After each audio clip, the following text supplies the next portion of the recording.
¿Ustedes creen que en la Biblia que tenemos, en la palabra de Dios, es posible que, digamos, en una parte se diga algo, se crea algo, se piense algo, y luego más adelante, años después, un profeta o un estudioso, digamos, un siervo del Señor que escribe, que proclama, corrija, diga, no era así, es así?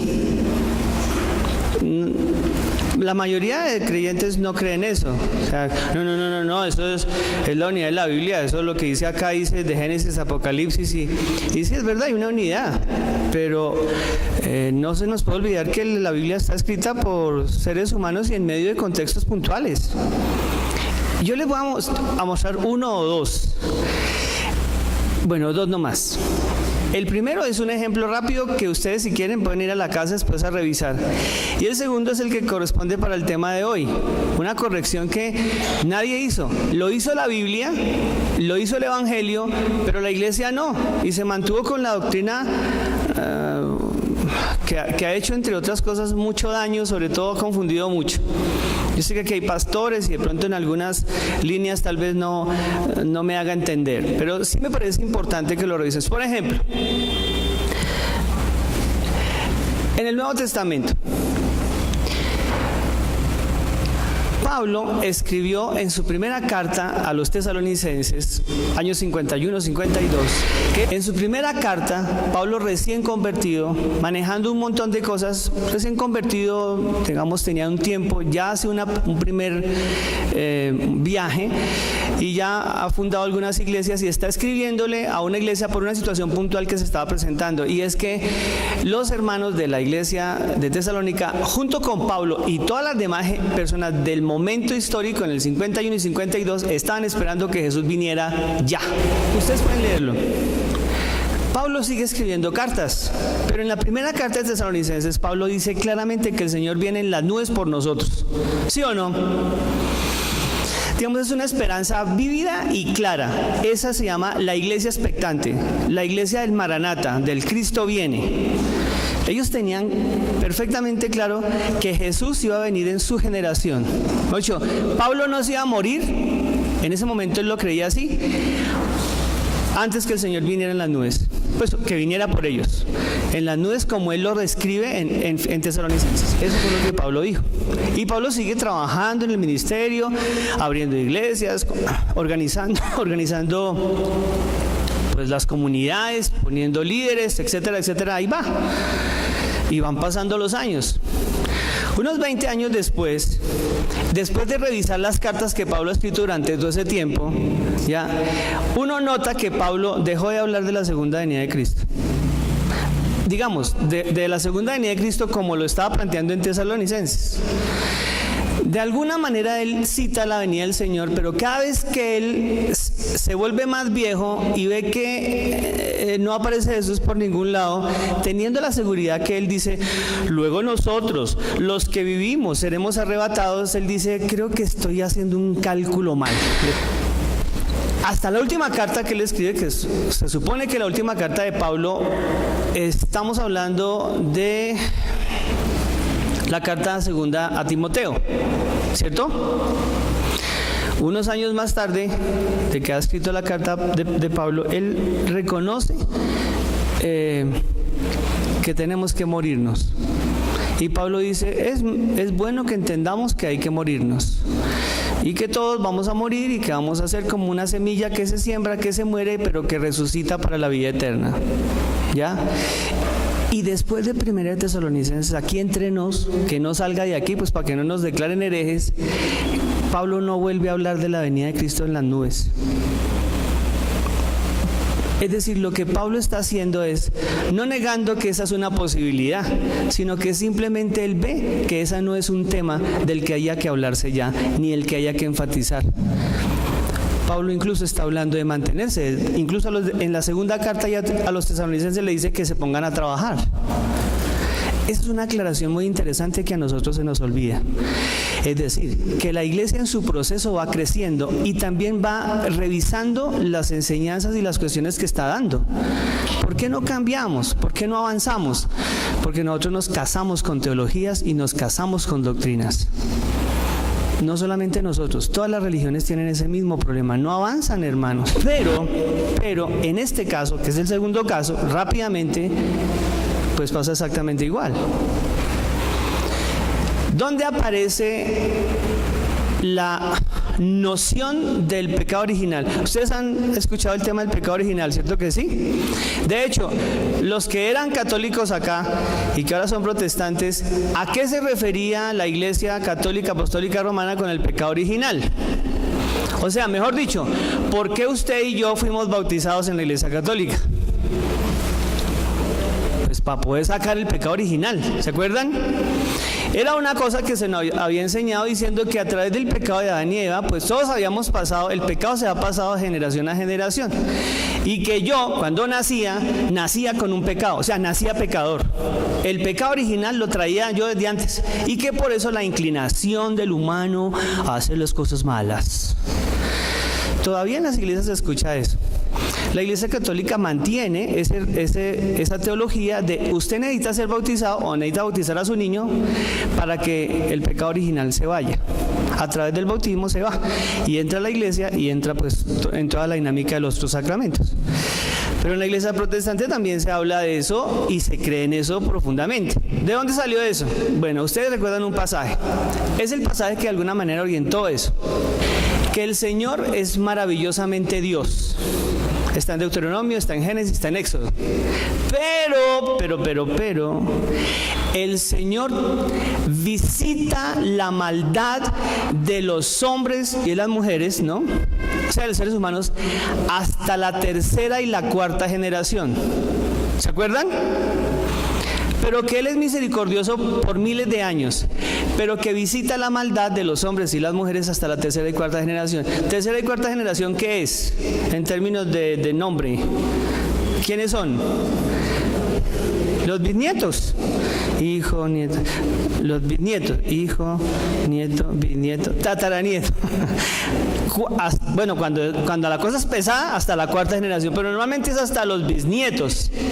¿Ya? Y eso quedó en la mente y en la teología de los judíos. Y luego, desafortunadamente, por algunas malas lecturas del apóstol Pablo, pasó a la iglesia. Entonces usted carga con el pecado original. O sea, una cosa y una intención malévola de siempre hacer las cosas mal.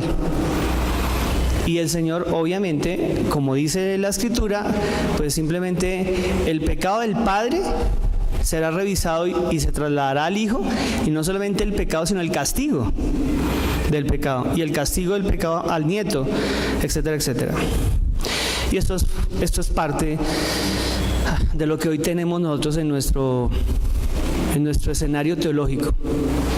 Nadie ha corregido eso, nadie ha dicho nada sobre el tema, pero eso ya se corrigió en el Antiguo Testamento, lo acabamos de leer. De hecho, a través de eso se inventaron un refrán los judíos. El refrán dice: los padres comieron las uvas agrias y los dientes de los hijos tendrán la dentera. Es decir, el pecado del hijo pasará al padre y el castigo del pecado del padre lo recibirá el hijo, ¿ya? Como causa de. Es decir, por causa del papá, el hijo será castigado. Por causa del hijo, el nieto será castigado. Por causa del nieto, el bisnieto será castigado. Y hasta el tataranieto. Estamos hablando de que esto se dio, digamos, unos cuantos 8, 9, 10, 11, dependiendo, hermanos, siglos antes de Cristo. Ezequiel está trabajando en el siglo VI, V.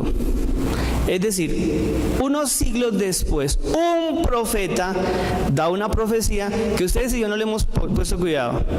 Y es sencilla. Él dice, vean, el Señor me manda a decirles a ustedes los que están diciendo que el pecado pasará de generación a generación y que esto es un tema que se ganó originalmente por los pecados de los padres y el castigo vendrá sobre ellos, esto es el tema que después se retoma como pecado original, dice: vivo yo, versículo 3, capítulo 18, que nunca más usaréis este refrán en Israel.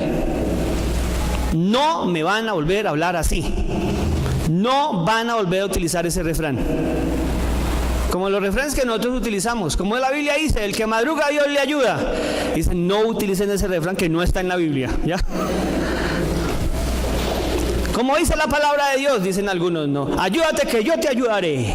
Tampoco dice la palabra, entonces se corrige, dice la Biblia: he aquí todas las almas, ¿se acuerdan? Todos son míos, las almas son mías, tanto la del Padre como la del Hijo.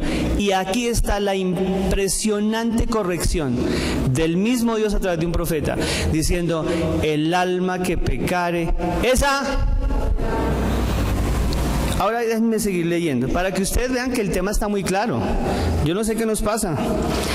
Entonces dice el versículo 5: y el hombre que fuere justo y hiciere algún según el derecho y la justicia, que no comiere, y toda la cuestión de portarse bien. No voy a leerlo. Que guarde, mejor dicho, mis ordenanzas y que camine en los decretos del Señor, que viva justa y rectamente, dice el Señor, ¿este qué? Vivirá. Este vivirá. Punto. Si el hijo de este se porta mal, este morirá. O al contrario, si el padre se portó mal, pero el hijo se porta bien, o sea, hace las cosas correctas, pues recibe la bendición y no el castigo. Esa es una cuestión supremamente importante. ¿Por qué es valioso corregir esto? Bueno, mis bellos hermanos, porque nosotros estamos enseñados en la iglesia por muchos años a estar muy cargados del temor al pecado. Entonces uno realmente está pensando que está cargando todo lo de la familia, en términos espirituales, en términos físicos, en términos de todo. El Señor dice: eso no es así. Pórtese bien y usted no va a tener nada de esas cosas, ni siquiera esas enfermedades feas, ni siquiera esas cuestiones. Las enfermedades no son heredadas, son las actitudes que provocan esas cosas, son los sentimientos, los hábitos que provocan esas cosas. Mi papá sabe que él es de una familia que es de alcohólicos de 5, 6, 7 generaciones, paró hasta él, bueno, más o menos, paró definitivamente conmigo. Digo paró él porque él tomó hasta hace unos 3 horas, no, hace unas 10 años, 15 años. Pero todos los tíos de mi papá murieron alcohólicos. Entonces pareciera que en la familia Suárez el alcoholismo es hereditario. Todos son alcohólicos. Eso no es verdad. Cambiamos de hábitos, cambiamos de actitud y pues nosotros ya no tenemos, estas nuevas generaciones ya no tendrán. Yo no seré, el señor Germán ya no es alcohólico, yo nunca fui alcohólico y mi hijo, en el nombre del Señor, nunca lo será. Toca seguir trabajando. Ya. ¿Me hago entender? Entonces, el punto aquí es, ¿qué es lo que está sucediendo? ¿Por qué nosotros estamos siempre permanente? No, es que esta lucha con el pecado, no, es que, pues yo qué culpa si yo cargo el pecado, es que mi papá, mi mamá, mi familia, todos fueron así, y entonces, no, espere. El Señor dice claramente en el profeta, a través del profeta Ezequiel: pórtate bien, haz lo correcto, corrige lo que no hicieron tus padres, no hagas eso y vivirás. Ahora, si usted es un calavera y no hace lo que papá hizo, porque es que también es al contrario, ¿no? El papá no toma, el papá no fuma, el papá es juicioso, llega temprano a la casa, es fiel a su esposa, es un papá ejemplo. Y el indio ese, o la india esa, aprendió en la universidad, o aprendió con los amigos, o aprendió por un despecho, a tomar, porque no toman sino hartan, a fumar como locas, etcétera, etcétera, etcétera. Y nada de eso lo aprendió el papá. ¿Qué pasó? ¿No se supone que es hereditario? pues como es hereditario el mal, también debía ser hereditario el bien, ¿o no? Eso no es cierto. ¿Qué es lo que sucede? Pues que el alma que pecare, esa morirá, o el alma que hiciere lo correcto, eso vivirá. Es tan elemental que es casi el sentido común. Pero la Iglesia en su teología en general, en la teología tradicional, sigue insistiendo que usted tiene que pagar los pecados del papá y que incluso usted carga un pecado no del papá anterior ni del abuelo, sino de su papá Adán. ¡Ay, por Dios! O sea, yo estoy cargando el pecado de Adán. Tampoco, no exageren, por Dios. Eso es una muy mala lectura de la Biblia y eso hace que yo me sienta siempre raro. Normal es que yo siempre cargando el pecado hasta de mi papá Adán. ¿Cómo puedo soltar esa adicción? Si es que el pecado que mora en mí no me deja. Ya, hermanos, ya. El Señor dijo, el alma que pecare, pórtate bien y te va bien, pórtate mal y te va mal. Tu hijo no va a pagar por ti. Entonces, si el hijo no quiere seguir el ejemplo de papá o de mamá y se convierte en un personaje que toma, que fuma, que trasnocha, que no maneja bien su vida sexual, que no hace absolutamente nada por seguir el ejemplo de papá, ¿qué va a pasar con ese muchacho? Pues sencillamente puede darle una cirrosis, lo pueden atracar en una calle cualquiera borracho, pueden hacer de él lo que sea, la muchacha puede quedar embarazada, la mamá llegó virgen al matrimonio. Para que vean, hermanos. Y esa pobre niña ya a los 14 años ya no hay nada que hacer. ¿Qué pasó? No es el tema de la... ¿Ven? El alma que pecare, esa morirá. El alma que se porte bien, ella vivirá. Ya, hermanos, necesitamos revisar esto a partir de lo que es nuestra responsabilidad. Ya no vamos a echarle la culpa más a nadie, hermanos. ¿Está bien? Necesitamos reconocer que somos dueños de nuestra voluntad, que somos capaces de tomar decisiones de portarnos bien o portarnos mal, que somos capaces de decir, esta vida la voy a vivir así. Y si mi papá cometió errores, yo no voy a cometer esos mismos errores. Si mi papá hizo cosas acertadas, quiero repetirlas porque ese es su ejemplo maravilloso. Pero también es ejemplo en lo malo, así que si él hizo esas cosas malas, yo no. Y no voy a repetir la historia. Y cada uno responde por los actos de cada uno. ¿Entendido, hermanos y hermanas? Y esto pasó a la iglesia, y a veces este tema de la iglesia, en la iglesia, es muy complicado, porque nos hacen sentir muy culpables y muy miserables. Miren, hay cosas que son muy tristes. En la teología reformada, en la reformada, sí, esa reformada pues purita,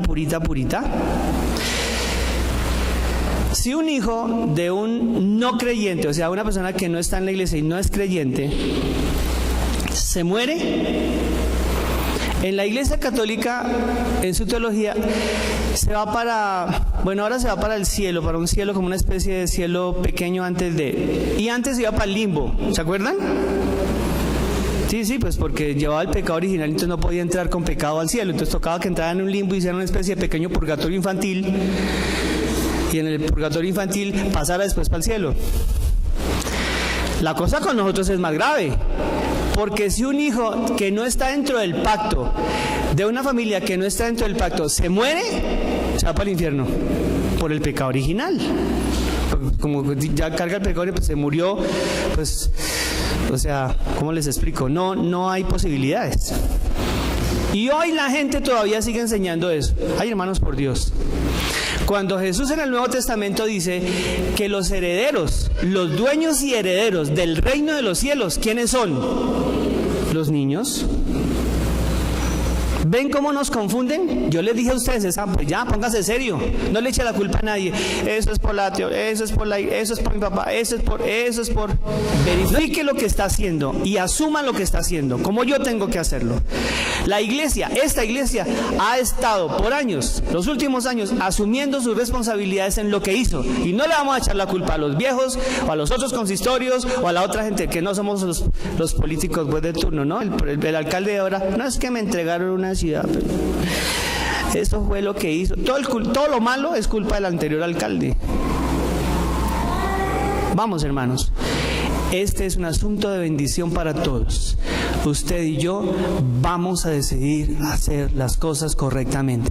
Le vamos a dar el mejor ejemplo a nuestros hijos y a nuestras hijas, y vamos a orar al Señor para que ellos tomen las decisiones correctas en su vida.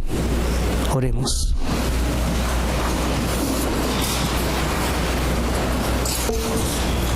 Padre, muchas gracias.